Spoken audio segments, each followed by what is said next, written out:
battle for the soul of the nation. Massive power, massive. And that's one of the things. More than people understand? More than people understand, The hunger yeah. for power gets greater and greater and greater. Вот это разорвало.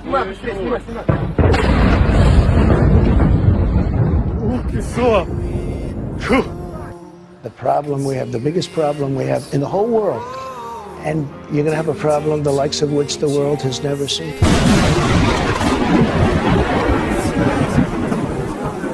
And it's only a matter of seconds. You don't have to wait 200 to 300 years for it to happen. So what you're saying is demonstrably true. It's going to be pointing the world towards an antichrist. He's going to be able to call fire down from heaven. We should at least, we no need to rush, you know. Like, what's the hurry?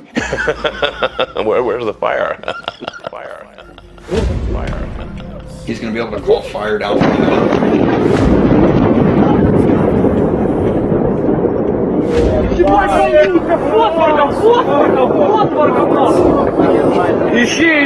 No need to rush.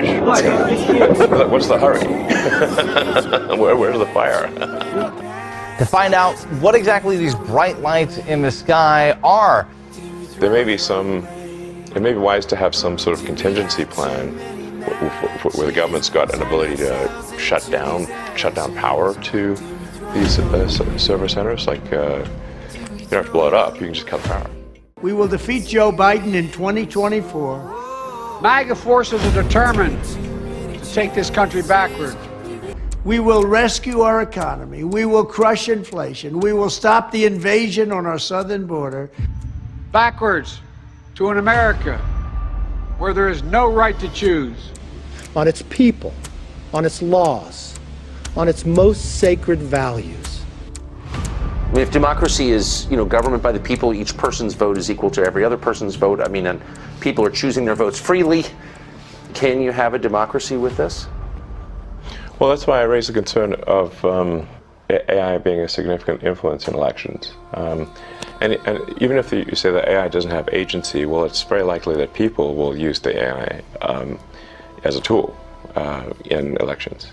And then, if the AI is smart enough, are they using the tool or is the tool using them? So I think things are getting weird, and they're getting weird fast. We were not prepared for any of this. There's UFO activity. There's talk of entities and demons and winged creatures and just all kinds of weird, just paranormal, demonic activity following this ritual. The Whore of Babylon was what they were trying to bring about. They believed what we believed, in that America was the final Babylon. Like, this was the revived Babylon. They believed it, and they were occultists. We're Christians, and we believe it. There's evidence to back this up. But yes, let's backtrack just for a second. What happened was they opened up this portal, they created a rift, and entities began to come through. Not just this Whore of Babylon being birthed. Preparing for that is really key, right? To make sure that you're not outside when these things start to come down, or unfortunately, maybe even worse severe weather with those systems. Well, I guess if we lost control of some super AI. No right to privacy. No right to contraception. No right to marry who you love. Like, for some reason, like the things that would normally work to do a passive shutdown, like the administrator passwords, if they somehow stop working. We will restore our nation's dignity, and we will prevent World War III from happening. Where we can't slow down or I'm not sure, I don't have a precise answer, but if there's something that we're concerned about, there's nothing that flies that high. So the odds of it being a military aircraft doing high G loads like that, it's impossible. It's either artificial or biological. And are unable to stop it with software commands, then we probably want to have some kind of hardware off switch. Yes. I think, can't hurt. Russia's sitting back. First of all, Ukraine's being obliterated. Yes. Okay, let's not even talk nuclear.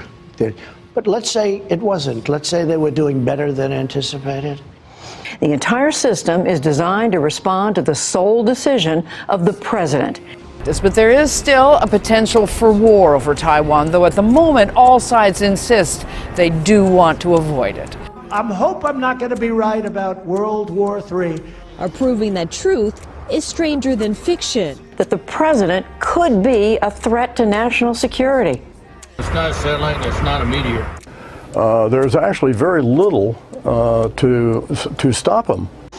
It's an insult to our country as the world is already laughing at us. The existential threat we face right now in this country is the threat of nuclear war. And now's the time when things are shifting.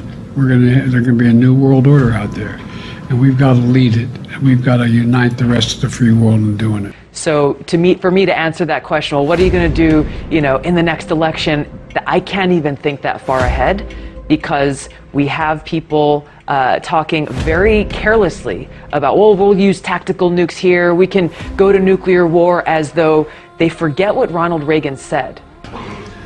When you stop to think that we're all God's children, wherever we may live in the world, I couldn't help but say to him, just think how easy his task and mine might be in these meetings that we held if suddenly there was a threat to this world from some other species, from another planet. That a nuclear war cannot be won and should never be fought. They forget what JFK said. I'm confident, as I look to the future, that our chances for security, our chances for peace, are better than they've been in the past. And the reason is because we're stronger. And with that strength is a determination to not only maintain the peace, but also the vital interests of the United States. To that great cause, Texas and the United States are committed. That pursuing a path of nuclear war is a collective death wish for all of humanity. Then our give up on energy independence and even energy dominance. We're going to be dominant within 6 months, more than any other nation, ×2. And yet I ask you, is not an alien force already among us? What could be more alien to the universal aspirations of our peoples than war and the threat of war? Bring President Trump in, is that really going to change anything? No, because they decided the outcome of that commission on day one, completely biased, no sincere effort to say, hey, let's actually find the facts and see where this goes. So I think, like a lot of Americans, they're looking at this as political theater.